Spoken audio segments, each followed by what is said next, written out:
आंधी के साथ हूँ, मैं गोडसे के दौर में गांधी के साथ हूँ। कि गिरगिट भी इतनी एक शानदार तरीके से रंग नहीं बदलता जितने सलीके से वो महोदय बदला करते हैं रंग। बिहार की जनता उसका बदला लेगी। सर उठा के निकले हैं। सबसे पहले तो हमारे नौजवान साथी इमरान विक्टर साहब को बहुत मुबारकबाद दूंगा इस टूर्नामेंट के लिए। जिस तरह से हजारों लोग इस टूर्नामेंट के देखने के लिए आते हैं, देश के अच्छे खिलाड़ी यहाँ पर खेलने के लिए आते हैं। और आज बहुत दिन बाद मुझे भी किसी क्रिकेट मैच को सामने बैठ के देखने का मौका मिला तो बचपन के दिन याद आ गए। हालांकि अभी बहुत उम्र बुजुर्गों वाली हुई नहीं है, लेकिन फिर भी ऐसा लगा कि जैसे पुराने स्कूल के दिन याद आ गए। तो बहुत मुबारकबाद रमजान अली साहब की याद में होने वाले इस टूर्नामेंट में आ करके बहुत अच्छा महसूस कर रहा हूं। इमरान साहब ने दावत दी, मैं भारत जोड़ो न्याय यात्रा का हिस्सा बनने के लिए बंगाल आज मुझे आना था, तो इमरान साहब की दावत पे यहाँ आपके बीच में हाजिरी हुई है। दोस्तों, आप मुझे मेरी शायरी की वजह से जानते हैं। बहुत पहले यहाँ पड़ोस में एक मुशायरे में आया हुआ था, मेरा ख्याल है कि 7-8 साल पहले, और तब से ग्वालपोखर था शायद, वहां एक मुशायरे में आया हुआ था, तब से मुलाकात है। आज जिन खिलाड़ियों ने, जिस टीम ने ये मैच जीता है, उनको बहुत मुबारकबाद दूंगा। जो नहीं जीत सके उनको भी बहुत मुबारकबाद दूंगा, इस उम्मीद के साथ कि आने वाले दिनों में वो और अच्छा खेले और जीत सके। आपसे इतनी गुजारिश है कि राहुल गांधी जी भारत जोड़ो न्याय यात्रा लेकर के पूरे देश में निकले हैं, मैं मुसलसल उनके साथ चल रहा हूं। ये किसने कहा आपसे आंधी के साथ हूं, ये किसने कहा आपसे आंधी के साथ हूं, मैं गोडसे के दौर में गांधी के साथ हूं। मैं राहुल गांधी के साथ भारत जोड़ो यात्रा में भी चला, कन्याकुमारी से कश्मीर तक। और इन दिनों जब एक ऐसा वक्त है कि दिल्ली की गद्दी पर बैठा हुआ हाकिम ये सोचता है कि वो जिधर जो चाहेगा कर देगा, कोई कुछ बोलेगा नहीं, ऐसे वक्त में भी एक इंसान चट्टान की तरह तन करके खड़ा है जिसका नाम राहुल गांधी है। वो हाकिम की आंख से आंख मिला करके कह रहा है कि जमहूरियत को और आईन को, यानी लोकतंत्र और संविधान को बचाने के लिए जो लड़ाई लड़नी पड़ेगी हम लड़ेंगे।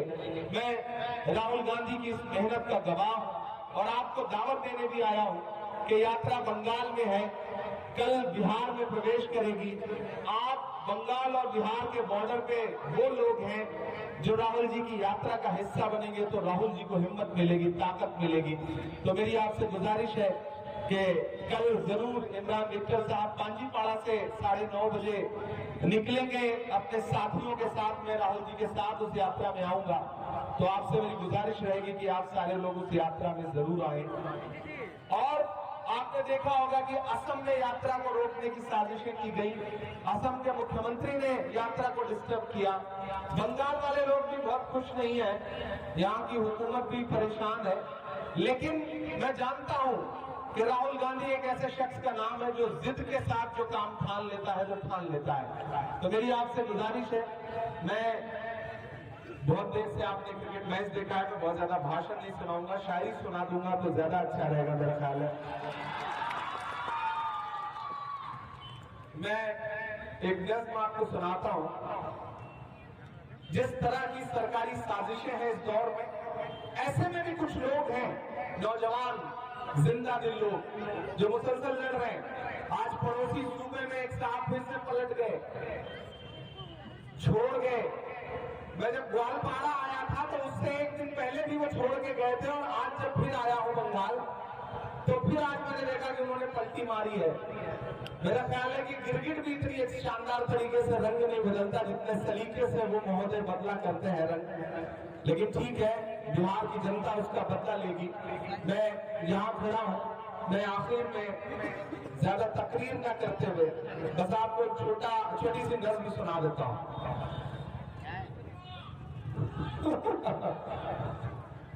अच्छा, अभी तक आवाम फैसला नहीं कर पाई है कि जिंदाबाद बोलना है या मुर्दाबाद बोलना है। अब ये तय कर लीजिए कि जब वो फासिस्ट ताकतों के साथ चले गए हैं तो आवाम उन्हें आने वाले दिनों में घर बिठा देगी, इसमें कोई दो राय नहीं है। इसी यकीन के साथ राहुल जी की मेहनत के नाम, हम सब की कोशिश के नाम, एक ऐसे वक्त में जब लड़ाई बहुत मुश्किल है, तब इमरान विक्टर जैसे लोग, इमरान प्रतापगढ़ी जैसे लोग, राहुल गांधी जैसे लोग मुसलसल खड़े हैं, लड़ रहे हैं बिना डरे बिना झुके। मैं झुका नहीं, मैं डरा नहीं, कहीं छुप छुपा के खड़ा नहीं। जो डटे हुए हैं महाज पर मुझे उन सफों में तलाश कर। हम लड़ रहे हैं नरेंद्र मोदी की सांप्रदायिक सोच के खिलाफ, उनकी नफरत वाली राजनीति के खिलाफ सिर्फ एक नारा लगाते हुए कि नफरत छोड़ो भारत जोड़ो। हम नफरत के बाजार में मोहब्बत की दुकान खोलने निकले हैं और हमें पूरा यकीन है कि हम ये करते रहेंगे। ये जख्म पे जख्म खा के निकले हैं। असम में रोकने की कोशिश, बंगाल में परमिशन न देने की साजिश, लेकिन इमरान बोलता है कि जख्म पर जख्म खा के निकले हैं, हम कहां सर बचा के निकले हैं। हम पार्लियामेंट से लेकर के संसद से लेकर सड़क तक लड़ रहे हैं बिना पांव के छालों की परवाह किए बगैर, चांद में ढलने सितारों में निकलने के लिए। मैं तो सूरज हूं, बुझूंगा भी तो जलने के लिए। मंजिलों तुम ही कुछ आगे की तरफ बढ़ जाओ, रास्ता कम है मेरे पांव को चलने के लिए। हम लगातार लड़ रहे हैं, हम लगातार बोल रहे हैं। और ऐसे वक्त में जब एक लहर सी बनाने की साजिश है, एक आंधी चलाने की साजिश है, ऐसे वक्त में भी हम अलग ऐलान बोल रहे हैं कि जख्म पर जख्म खा के निकले हैं, मत समझना बचा के निकले हैं। सर झुकाने का हुक्म जब आया,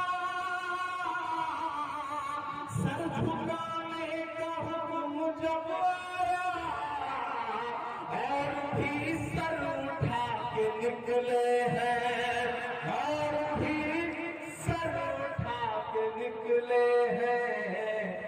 नारे हक लगा के निकले हैं, हम तो बस मुस्कुरा के निकले हैं। सर झुकाने का हुक्म जब आया, और भी सर उठा के निकले हैं।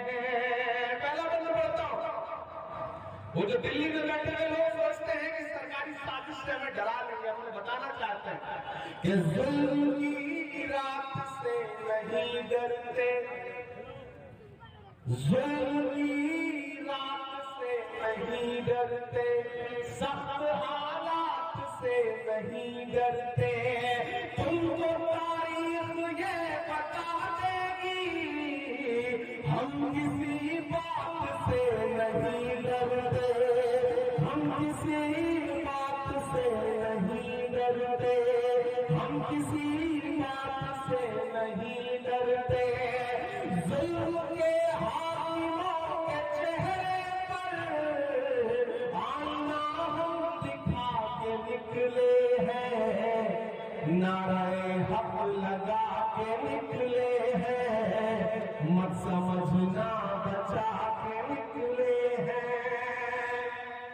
हम पे पत्थर उछालने वाले, तेरा शीशे का घर नहीं लगता, वो जो मसलत पे है समझ जाए, हमको जालिम से डर नहीं लगता।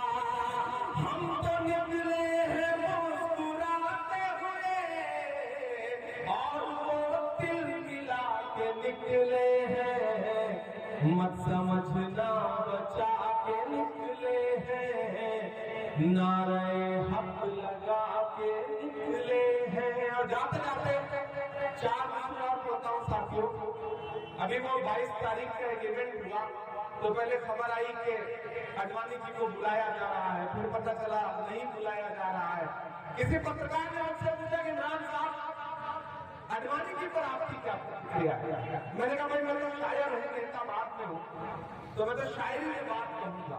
मैंने 4 मिसरे कहे और लगे कि सच्चे हैं और आपके दिल के मिसरे हैं, तो मुझे दुआ देकर बताना कि कहीं शोला प्यार से ज्यादा कौन समझेगा, लहू का रंग पानी से ज्यादा कौन समझेगा, बाकी कुदरत की लाठी में कहाँ आवाज होती है, ये बातें आठवाली से ज्यादा कौन समझेगा, ये बातें आजमानी से ज्यादा कौन समझेगा।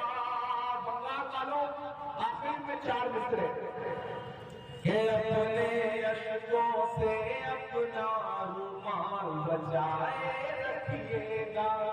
प्यार मोहब्बत वाले सब माल बचाए रखिएगा। हम यूपी को नहीं पाए हैं के चंगुल से आप दर्दों से अपना